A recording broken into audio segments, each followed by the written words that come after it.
Bom dia, boa tarde ou boa noite, sejam bem-vindos a mais um vídeo do canal. Eu sou o Cleiton e eu decidi fazer review do Legends EA. Zerei há pouco tempo e vou compartilhar quais foram as impressões que eu tive no jogo. Então vamos começar.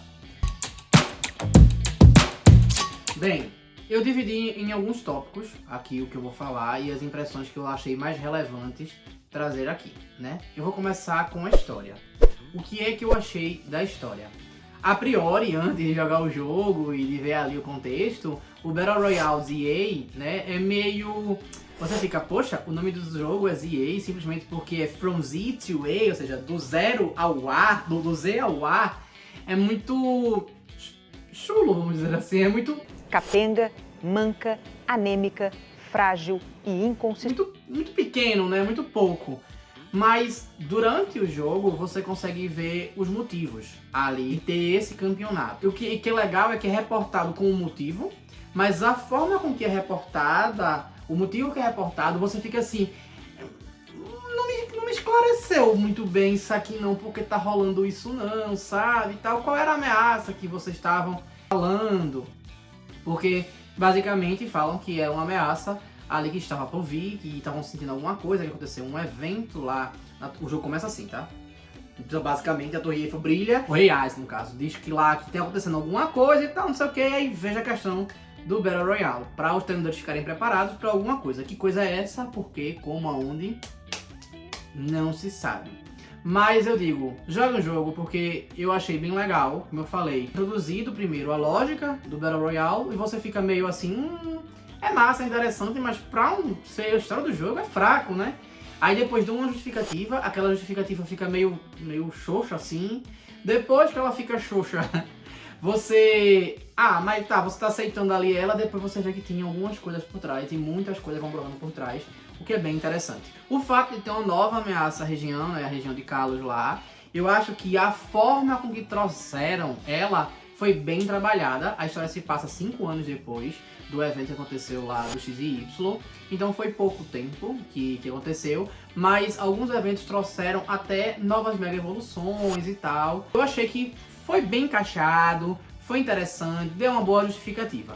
Os personagens eu achei eles cativantes, não só a movimentação deles, que eu achei muito interessante, né, que tipo, tá funcionando, não tá um negócio nem fluido demais, que parece que não tem osso, como as atualizações do Scarlet Violet no Switch 2, né, que eu sei que para as pessoas gostam de movimentação assim, eu não gosto desse tipo de movimentação que parece que o personagem não tem osso e é um negócio meio esponjoso. No EA não tá assim, eu não senti essa impressão. Os personagens têm expressões boas, eu acho que não fica mais aquele ato vazio, com exceção do protagonista. E eu acho que os diálogos estão bem trabalhados. Eles trazem coisas, tem personagens que debocham, tem personagens afrontosos, tem personagens meio exagerados, mas eu acho que trouxe uma ambientação tão boa e uma interação tão interessante entre os personagens que passou um ar realista. Eu até me pergunto, tem uma parte que falam da história que uma menina grita na cara de um cara que tá oprimindo ela, e eu fiquei pensando, será que eles estavam pensando nos barracos que a França faz, nas revoluções que a França, né, do francês ali, do sangue francês, né, ser ali barraqueiro e tal, né? Eu fiquei me perguntando se foi de propósito ou foi só porque eles queriam dar personalidade realmente. Os personagens têm suas personalidades, mas elas são mantidas do começo ao fim. Inclusive um deles começa não gostando de você e aos poucos você conquista a confiança dele, mas não maneira de você forçar ou de o enredo forçar em si. São eventos que acontecem que não necessariamente você tem que interagir com ele, mas por causa de um ponto muito específico você acaba interagindo com ele. E até que você entra no mundinho dele e conversa e acaba fazendo amizade. Até nisso eu achei muito bem trabalhado, eu achei muito legal. Dá pra sentir a equipe se formando como equipe de verdade. Basicamente como se estivessem participando de fato ali. O que pra mim, dentro de um jogo, isso é muito bom. O multi-enredo também me chamou muita atenção, porque se tu estás vivendo numa grande cidade, não tem como tu pensar que vai ter só uma equipe vilã, só uma empresa lá oprimindo ou coisa do tipo. É uma grande cidade, é baseada ali em Paris, então tem que ter mais de uma coisa. Tem a empresa de agiotagem, né, que também fala sobre as dificuldades de uma pessoa que pegou o dinheiro emprestado com eles para poder fazer um vídeo de divulgação do hotel. Que hotel? É o hotel que você está hospedado ali, que é do Rei As, né? Então, tem a questão financeira do hotel, tem a questão financeira do que você pegou o dinheiro, inclusive isso é um capítulo da história. Tem a questão da empresa que está administrando o Battle Royale. Enfim, eu gostei porque tem essas nuances por trás. Tem a questão do laboratório, tem a questão de se falar sobre a dissolução do time Flare e para onde que aqueles que não foram presos ou coisa do tipo, para onde foram. Tem os diálogos com esse povo sobre o que eles consideravam como o ideal do time Flare e que foi mal feito ou foi finalizado de forma errônea, ou o que quer que seja. Então você fica ali participando da história e se sentindo em vários âmbitos mesmo, em várias coisinhas que pra mim, se tu tá falando de uma cidade só, tá falando só de uma cidade só, é o mínimo que ter, parabéns pelo mínimo, né? Então tinha que ter realmente multitema, multi-enredo ali. Eu achei muito legal. Um desses multi-enredos é a redenção de Lissandra, que ele sim, esse aqui foi talvez um spoiler, né? Mas acho que vazou já o suficiente pra não ser spoiler pra ninguém. Tem a redenção de Lissandra, que depois que acontece o evento, ele fala que começa a ver a vida com outros olhos, e aí ele se envolve em outra coisa. E enfim, não vou entrar muitos detalhes pra realmente não ser spoiler. Ele vai se envolvendo ali e tal, e é bem, vamos dizer assim, não tratam ele como herói, mas também não abominam ele. Ficam estudando os motivos e a nova postura dele. Meio tem um enredo que você meio que tipo tenta entrar na mente dele, tenta entender os princípios dele, enfim. Pra mim, ele passou de um vilão completamente sem causa pra fazendo o mínimo do sentido, sabe? E justamente depois dessa questão do Lissandra e tal, parará, Flor de Lis, eu não lembro como é que isso tá, aqui em japonês é furado ali. Em francês tá Lissandra, eu não lembro se é Fleur de Lis que tá em inglês. Enfim, depois desse conceito, quando você vê toda a realidade e você vê que eles trouxeram realmente mais cimento para a história de Kalos. Que aí eu me pergunto, se eles tinham pensado isso antes e apagaram para deixar para fazer um remake, o que a Game Freak adora fazer, né? Ou se eles pensaram agora no contexto. Porque dependendo ali de onde você vai interpretar, você junta algumas coisas. Eles falam mais sobre o Rei Yas e a vida dele até o evento do XY. Eles falam dele atualmente, como eu falei, eles falam mais de Lissandra.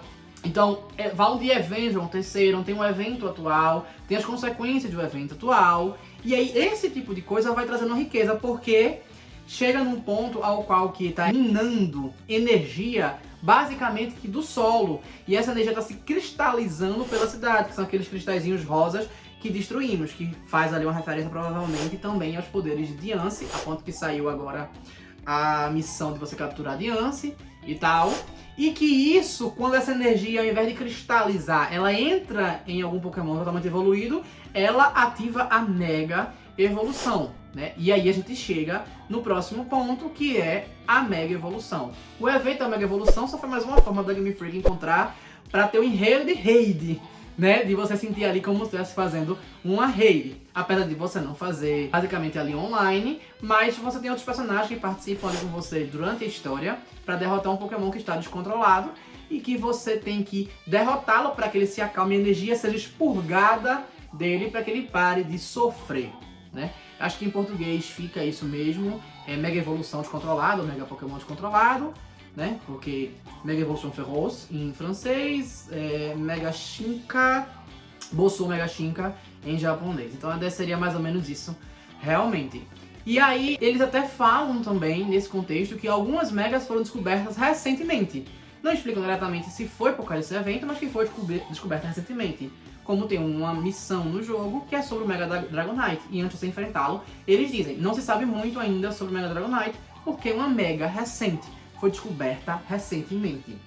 Então eu também achei isso muito legal, trazendo um pouco para ir para a realidade, trazendo, como eu falei, mais um via para trás e questionando um pouco o que seria a Mega ou como se ter a Mega, né? Como alcançar a Mega.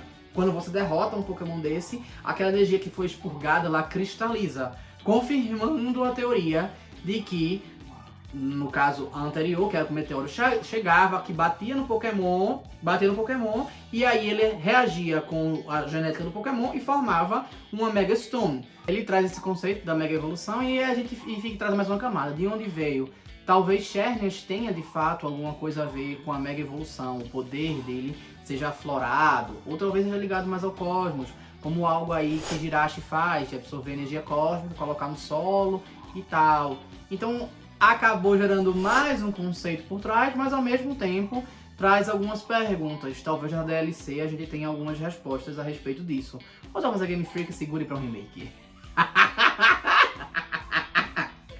Mas enfim, e antes de continuar, se estão gostando, curtam, comentem, compartilhem e se inscrevam no canal. Viu? Depois que terminar esse, vão assistir outros vídeos, por favor.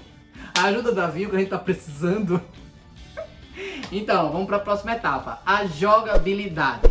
Bem, a dinamicidade de batalha ficou interessante para quem gosta de jogar Pokémon como se fosse Super Smash Bros. Quem me vem com a justificativa de jogar um competitivo de turno baseado em turno é um saco porque o cara troca o Pokémon o tempo inteiro e a gente não consegue atingir o golpe do Pokémon que a gente quer. Não jogou online, né, Bença? Não jogou online, porque tá um troca-troca, você tá aqui, olha, um Gyarados ali, eu vou usar um Thunderbolt aqui, ali com o meu Ampharos pra falar aquele Gyarados. Aí troca pro Excadrill, Mega Evolui, mete-lhe um Drill Run em você e você vai pra bala. E é isso. Enquanto você tá ali se montando pra fazer um golpe. Claro que não acontece dessa forma, né? Porque antes de ele conseguir dar o Drill Run, alguém vem e usa um Blast Burn e tira nós dois. Ou um terremoto, tira nós dois, vai. E vai dessa. Tá divertido? Tá. Tem a ver com Pokémon? Cheira, né? Dá aquele cheiro ali, eu acho. E não tô falando que sou purista, não. E tem que ser baseado em turno, não. É assim. Pra mim não faz sentido uma Mega não ter habilidade. Não ter habilidade do Pokémon já eu acho um absurdo. Eu entendo a ideia do Battle Royale, mas tem Pokémon Unite. Mas eu também entendo que o Pokémon Legends foi feito pra esse público que quer jogar Pokémon como se fosse Super Smash Bros. Eu entendo. E como eu falei, ainda assim é divertido.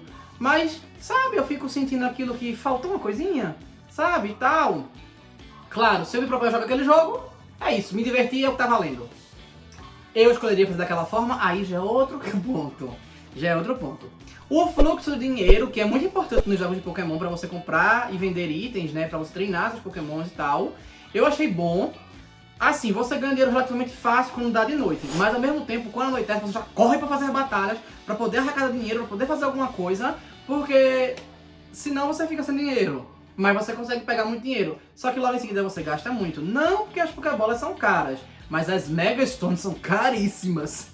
Então fica difícil pra você juntar todas e tal, aquele negócio todo.